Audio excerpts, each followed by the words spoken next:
আমার স্বামী আমার অগোচরে প্রতিদিন আমার ছোট বোনের সাথে বাথরুমে রোমান্স করেন। হাসান প্রতিদিন সকালবেলা চা নিয়ে আমার বেডরুমে যায়। আমি বেডটি পছন্দ করি। প্রতিদিনের মতো আজও হাসান তা নিয়ে আমার রুমে এসে খাটের উপরে কম্বলের ভেতরে এমন অবস্থা দেখে সে কিছুটা লজ্জা পেয়ে গেল। সে আর ওখানে দাঁড়িয়ে থাকতে পারল না, তাই চায়ের ট্রেটা ড্রেসিং টেবিলের উপর রেখে বেডরুম থেকে বের হওয়ার সময় দরজার সামনে গিয়ে বলল, এদের বুঝি লজ্জা শরম বলতে কিছু নেই, দরজা খোলা রেখে যা ইচ্ছে তাই করে। বলেই হাসান ওখান থেকে চলে গেল। কিছু সময় পর আমি আর আমার স্বামী ওয়াশরুম থেকে বের হয়ে আসলাম। ওয়াশরুম থেকে বের হতে সামনে পড়লো আমাদের ঘরের কাজের ছেলেটি আমি এবং আমার স্বামীর দিকে এমন ভাবে তাকাচ্ছে যেন আমাদের দেখে সে ভূত দেখলো। আমি অবাক হয়ে তাকে জিজ্ঞেস করলাম, কি হলো, এমন করে তাকিয়ে আছিস কেন? তুই কি কিছু বলতে চাস? সে কোনো উত্তর না দিয়ে আমার দিকে তাকিয়ে আছে। মনে হচ্ছে যেন আমাদেরকে নিয়ে সে কিছু একটা ভাবছে। তারপর আমি আমার স্বামীর দিকে খেয়াল করলাম, আমার স্বামীর মুখ থেকে হাসিটা যেন কোথায় হারিয়ে গেছে। আমার স্বামীও যেন কিছু একটা ভাবছে। তারপর আমার স্বামীকে আমি জিজ্ঞেস করলাম, কি হলো, তুমি আবার কোথায় হারিয়ে গেলে? এই তো আমি তোমার সামনে দাঁড়িয়ে আছি, কিন্তু হাসান এভাবে আমাদের দিকে তাকিয়ে আছে কেন? আমিও তো তাই ভাবছি, সেই কখন থেকে আমাদের দিকে তাকিয়ে আছে কিন্তু কোনো কথাই বলছে না। এমন ভাবে আমাদের দুজনকে দেখছে, মনে হচ্ছে সে প্রথম দেখছে। তখন আমি খেয়াল করে দেখলাম সে মনে হয় আমাদের কিছু বলতে চাচ্ছে। হাসান বলল, সব সময় ঘরের ভেতরে দরজা বন্ধ করে কিছু করবেন, দরজা খোলা রেখে কিছু করলে দুর্ঘটনা ঘটে যেতে পারে। এই কথা বলে কাজের লোক হাসান চলে গেল। আমি হাসানের কথায় কিছুটা বিভ্রান্তিতে পড়ে গেলাম, কিন্তু বুঝতে পারলাম না হাসান কেন এই কথা বলল। তারপর আমার স্বামী আমাকে বলল, তুমি রুমের ভেতরে যাও, আমি আসছি। এই কথা বলে আমার স্বামী সেখান থেকে চলে গেল। তখন আমার শুধু বারবার একটি কথাই মনে পড়ছিল, হাসান আমাকে কি বলতে চেয়েছিল, আর আমার স্বামী বা হাসানের পেছন পেছন গেল কেন? আমি আর 7-5 না ভেবে সেখান থেকে চলে গেলাম। আমার রুমে এসে চুল মুছতে মুছতে ড্রেসিং টেবিলের সামনে আসলাম। দেখলাম ড্রেসিং টেবিলের সামনে 2 কাপ চা রাখা আছে। আমি অবাক হয়ে চায়ের ট্রেটা হাতে নিয়ে মনে করতে লাগলাম আমি কোনো চা অর্ডার করেছি কিনা, কিন্তু না, আমি তো চা অর্ডার করিনি। তাহলে এখানে 2 কাপ চা রাখলো কেন? তাহলে কি কাজের ছেলে হাসানের চায়ের ট্রেটা হাতে নিয়ে রুমে এসে কিছু দেখে ফেলেছে? কিন্তু হাসান কি দেখলো? আমার মাথায় এই বিষয়টা ঘুরপাক খাচ্ছিল। একবার মনে মনে চিন্তা করলাম হাসানকে গিয়ে বিষয়টা জিজ্ঞেস করি, ও কি দেখেছে। আর ভাবলাম, না, কাজের লোকের কাছে এসব জিজ্ঞেস করাটা ঠিক হবে না। ঠিক আছে, অন্য এক সময় সুযোগ বুঝে সে বুঝতে না পারে মতো তার থেকে জিজ্ঞেস করে নেব। এই ভেবে চায়ের ট্রেটা আবারও ড্রেসিং টেবিলের উপর রাখলাম। তারপর আমি আমার ভেজা চুলগুলো মুছতে লাগলাম। আমি চুলগুলো মুছে নিজের চুলগুলো নিজেই শুকে দেখলাম।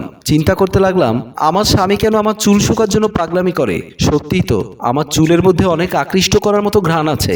তাই মনে মনে একটু হাসছিলাম। ড্রয়িং রুমে বসেছিল আমার শ্বশুর এবং শাশুড়ি।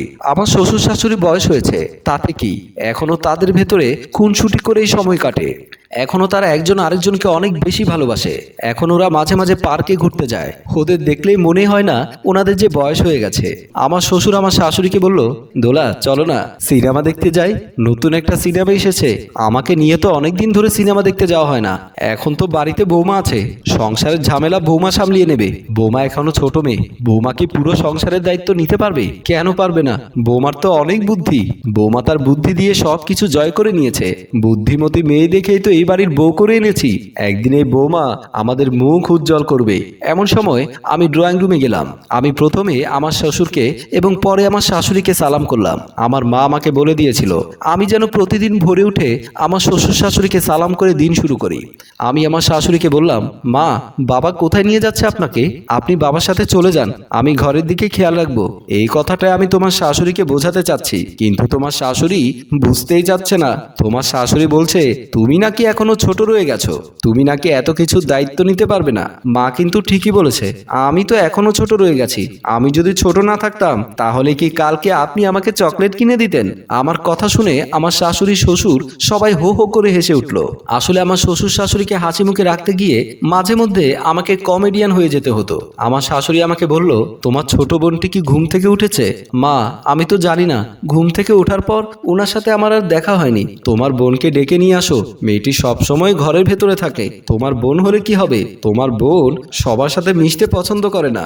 আরে বৌমাকে এমন করে কথা কেন বলছো? সবাই কি আর তোমার বৌমার মতো? মা, আমি গিয়ে দেখি প্রিয়া ঘুম থেকে উঠেছে কিনা। বলেই আমি ড্রয়িং রুম থেকে চলে আসলাম। আর আমার শ্বশুর শাশুড়ি আবার আগের মতো খোশ গল্পে মেতে উঠল। আমি ড্রয়িং রুম থেকে সোজা প্রিয়ার রুমের দিকে আসলাম। এসেই দেখি প্রিয়া খাটের উপর নেই।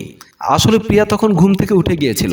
প্রিয়াকে না পেয়ে আমি প্রিয়াকে ডাকতে লাগলাম, প্রিয়া। প্রিয়া ওয়াশরুমের ভেতর থেকে বলল, এই তো আমি ওয়াশরুমে আছি। তখন আমি বুঝতে পেরেছিলাম আমার বোন ওয়াশরুমের ভেতরে। তখন আমি বললাম, ফ্রেশ হয়ে খাবার টেবিলে চলে আয়। ঠিক আছে আপু, তুমি চলে যাও, আমি আসছি। তারপর আমি যখন রুম থেকে বের হতে যাব তখন বাথরুমের ভেতরে আমার স্বামীর গলা শুনতে পেলাম। আমি চমকে উঠলাম। সন্দেহ না করে প্রিয়াকে বলতে লাগলাম, প্রিয়া তোর দুলাভাই কি ঘরে এসেছিল? না আপু, কি বলছো? দুলাভাই কেন এই রুমে আসবে? তখন আমি মনে মনে ভাবলাম হয়তোবা আমি ভুল শুনেছি। তাই আমি আর ওখানে না দাঁড়িয়ে ডাইনিং টেবিলের দিকে চলে গেলাম। আমি চলে যাবার পর আমার স্বামী নিলয় আমার বোনকে বলতে লাগলো, বড় বাঁচা বেঁচে গেলাম। ভেবেছিলাম আজ আমি তোমার বোনের হাতে ধরা পড়ে যাব। তুমি এত ভয় পাও কেন? এই ওয়াশরুমের ভেতর আপু দেখতে আসতে পারবে নাকি? আমি তো আপুকে বলেছি এখানে কেউ নেই, আর আপু চলে গেছে। তোমার মাথায় অনেক বুদ্ধি। আমার মাথায় বুদ্ধি না থাকলে কি আমি দুলাভাইয়ের সাথে প্রেম করতে পারতাম? তুমি ঠিক বলেছো, প্রেম করতে হলে বুদ্ধি লাগে। এই কথা কিন্তু তুমি ঠিক বলনি। আমরা প্রেম করছি না, আমরা পরকীয়া করছি। আমার স্বামী তখন একটা মুচকি হাসি দিয়ে আবারও আমার বোনকে আদর করতে লাগলো। আমার বোন এসব করতে কি একবারও চিন্তা করলো না সে তার বোনের সংসারে আগুন জ্বালাচ্ছে। আমি খাবার টেবিলে বসেছিলাম, আমার সামনে অনেকগুলো ফলমূল রাখা ছিল। আমার কেমন জানি ওসব খেতে ইচ্ছে করছিল না। আমি আমার স্বামীর কথা ভাবছিলাম। তখন দেখলাম আমাদের কাজের ছেলে হাসান এসে ফ্রিজের সামনে দাঁড়িয়ে ফ্রিজ খুলতে গিয়ে আমার দিকে তাকিয়ে আছে। আমি তখন তাকে বললাম, আমার দিকে এমন ভাবে তাকিয়ে আছিস কেন? তখন আমাদের কাজের ছেলে বলল, আমি মাঝে মধ্যে খেয়াল করে দেখেছি আপনারা স্বামী স্ত্রী যখন ঘরের ভেতরে থাকেন তখন আপনারা ঘরের দরজা বন্ধ করে রাখেন না। আমি কিন্তু অনেক কিছুই দেখে ফেলি, তাতে আমার লজ্জা লাগে। কাজের ছেলের মুখে এমন কথা শোনার পর আমি কিছুটা লজ্জা পেলাম। আমি চিন্তা করতে লাগলাম, আমি আর আমার স্বামী যখন রুমের ভেতরে থাকি তখন তো আমরা এমন কোনো কিছুই করি না যাতে করে ও দেখলে ওর খারাপ লাগার মতো। আর যখনই বা আমরা ঘনিষ্ঠ হওয়ার চেষ্টা করি তখন তো আমি নিজে ঘরের দরজা বন্ধ করে দেই। এখন হাসান কেন এসব কথা বলছে? আমি কোনো কথাই বলছিলাম না, চুপচাপ বসে বসে চিন্তা করতে লাগলাম। দেখলাম আমাদের কাজের ছেলে হাসান ফ্রিজ থেকে কাঁচামরিচের পলিথিন নিয়ে চলে গেল।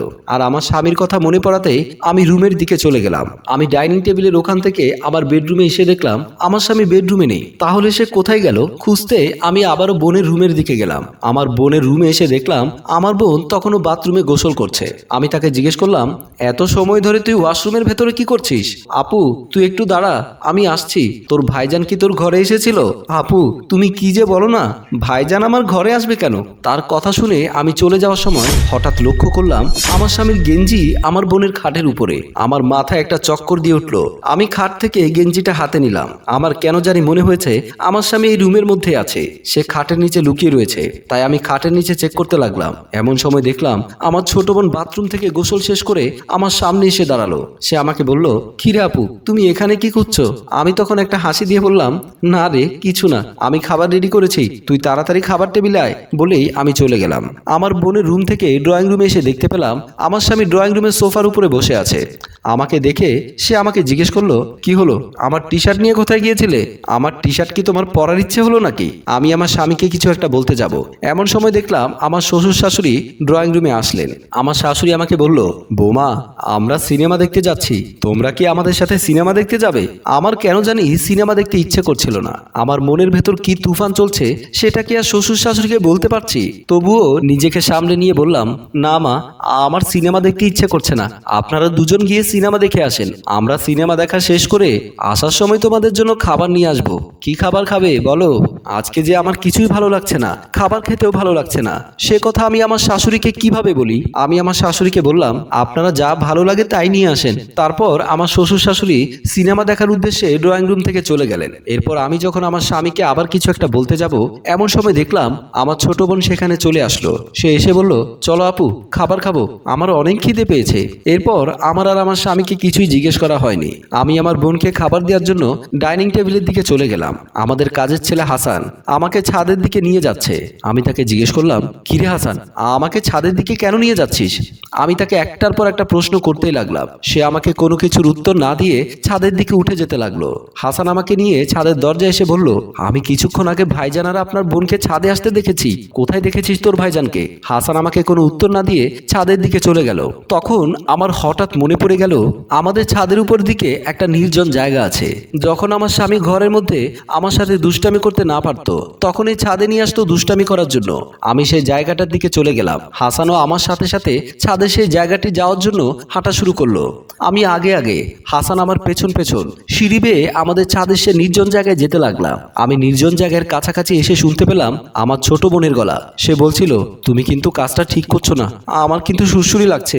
আরে সুরসুরি তো লাগবেই, আমি একজন পুরুষ মানুষ, তোমাকে স্পর্শ করছি, তোমার তো সুরসুরি লাগারই কথা।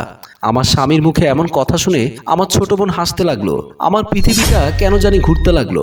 আমার ছাদে আর এক মুহূর্ত দাঁড়াতে ইচ্ছে করছিল না। আমার ইচ্ছে করছিল ছাদ থেকে লাফ দিয়ে নিচে পড়ে যায়। আমার ছোট বোন আর আমার স্বামী আমার অজান্তে আমার সাথে বেইমানি করছে। আমাদের কাজের লোক হাসান লজ্জায় ঘৃণায় ছাদ থেকে নেমে গেল। আমি তখন আমার স্বামী আর ছোট বোনের কাছে গেলাম। আমাকে দেখে আমার ছোট বোন আর স্বামী যেন আকাশ থেকে পড়লো। আমি তখন বললাম, কি করে করতে পারলে? আমার স্বামী তখন আমাকে বলল, আসলে তুমি যেমনটা ভাবছো তেমনটা না, আমি প্রিয়ার সাথে এমনি একটু কথা বলছিলাম। আমার স্বামী যে আমার সাথে মিথ্যে কথা বলছে সেটা আমি বুঝতে পেরেছিলাম। সে নানানভাবে আমাকে বোঝানোর চেষ্টা করলো। আমি বোঝার পাত্রী নই। আমি কথার পিঠে কথা, প্রশ্নের পিঠে প্রশ্ন করেই ওদেরকে জর্জরিত করতে লাগলাম। আমি বললাম, ভালো হয়েছে, তোমাদেরকে আমি একসাথে দেখে ফেলেছি, এখন আমি তোমাকে ছেড়ে চলে যেতে পারবো, তুমি আর আমাকে বাধা দিতে পারবে না। আমার ছোট বোন তখন মাথা নিচু করে দাঁড়িয়েছিল। আমার ছোট বোনের দিকে তাকিয়ে আমার তখন প্রচুর ঘৃণা হচ্ছিল। আমি সেখানে আর এক মুহূর্ত না দাঁড়িয়ে ছাদ থেকে নেমে যেতে লাগলাম। ছাদ থেকে নামতে নামতে আমার কেবলই মনে হচ্ছিল, জীবনে আমি কি ভুল করলাম। সম্মানিত ভিউয়ার্স, অতিরিক্ত বিশ্বাস করলে ঠকতে হয়, তাই কাউকে অতিরিক্ত বিশ্বাস করার আগে একবার ভেবে দেখুন সেই লোকটি আপনার বিশ্বাসের যোগ্য কিনা। না হয় আমাদের গল্পের নায়িকা মাহির মতো আপনাকেও ঠকতে হবে। আমাদের গল্পটি যদি ভালো লেগে থাকে তাহলে লাইক, কমেন্ট এবং বেশি বেশি শেয়ার করে সবাইকে দেখার সুযোগ করে দিন। ধন্যবাদ।